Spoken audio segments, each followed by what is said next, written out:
Watson, Mr. Watson, hurry up. Holmes is dying. He will not let me get a doctor. With your leave or without, Mr. Holmes, I am going for a doctor. I was horrified to tell you, Dr. Watson. He has been working on a case in the alley near the river, and then he brought this illness with him. So then, neither food nor drink has passed his lips ever since. My dear fellow. Stand back! Stand right back! But why? Because it is my desire. Is that not enough? It's for your sake, Watson. For my sake?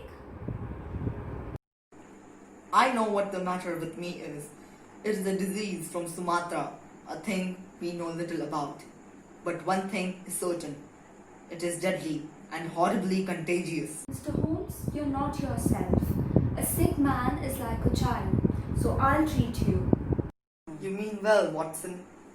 But I shall demonstrate your ignorance. What do you know about Tapanuli fever or the Black Formosa plague? I've never heard of either. There are many strange diseases in the East, Watson. You can do nothing. Possibly not.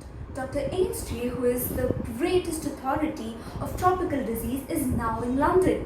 I'm going to fetch him this instant.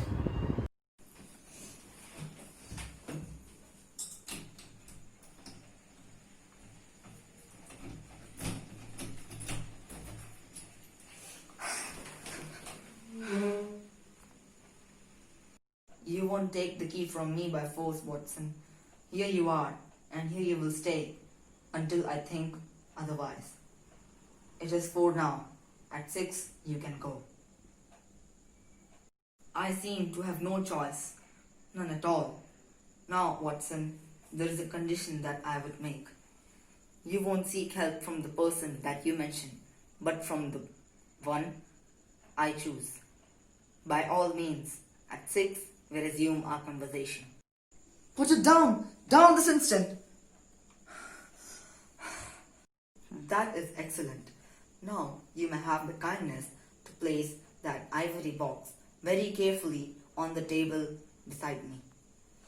And now you can go and fetch Mr. Culverton Smith from 13 Lower Burke Street. I have never heard the name. Watson, it may surprise you to know that the man best versed in this disease is not a medical man, but a planter. Mr. Smith, who is a well-known resident of Sumatra, is now visiting London. If you could persuade him to come here and give us the benefit of his experience of this unique disease, the investigation of which has been his dearest hobby, I cannot doubt you, Watson, that he will help me. There is no good feeling between us. His nephew, Watson, the boy died in a horrible way. I had suspicions of foul play. I had let him see it.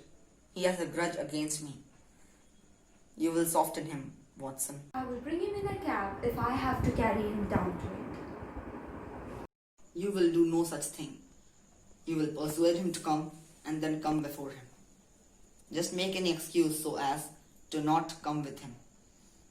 Remember, Watson, don't fail me. And now we resume. And now you will go and fetch Mr. Smith. How is Mr. Holmes, sir? He is very ill. Who is this person? What does he want? Well, I won't see him. I'm sorry, but the matter cannot be delayed. Mr. Sherlock, Have you come from Holmes? he's desperately ill. He's dying. That is why I've come here. I know Mr. Holmes through some business dealings, but I have every respect for his talent and his character. He thought you were the one man in London who could help him because of your knowledge of Eastern diseases. I will come with you at once. Very good. I will come along then. Well, did you see him, Watson? He's coming. Admirable, Watson, admirable. Now you must disappear from the scene. And whatever happens, don't let your presence be known. Holmes, Holmes, can you hear me? Is that you, Smith? It is very noble for you to have come here. Do you know what is the matter with you? The same.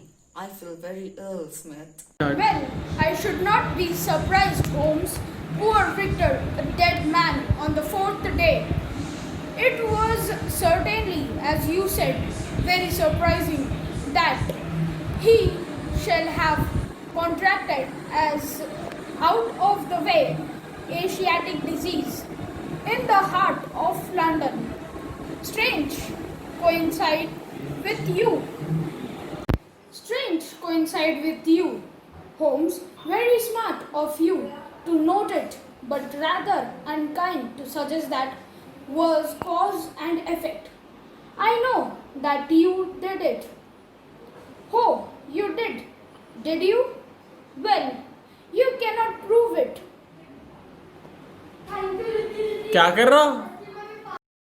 Do what you can do for me. Let bygones be bygones. Cure me and I'll forget it. About Victor Savage's death. Yes, I am too ill to think. Listen, Holmes. Do you remember a box, an ivory box? It came by post on Wednesday. You opened it. Do you remember? Yes, I opened it. There was a sharp spring inside. Was it something of a joke? It was not a joke. It was me who sent it. Who asked you to cross my path? If you had left me alone, I would not have hurt you. I remember the spring. It drew blood. This box. This one on the table.